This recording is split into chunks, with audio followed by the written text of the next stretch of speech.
Hi everyone, today we will talk about how to solve TikTok camera quality underweight. To know how to solve TikTok camera quality underweight, you should just go to settings like this. We will click here.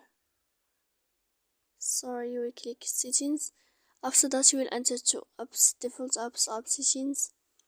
When you will see this list, you will go down to find the application of TikTok and you will enter. Then in this page you should to go to click for stop.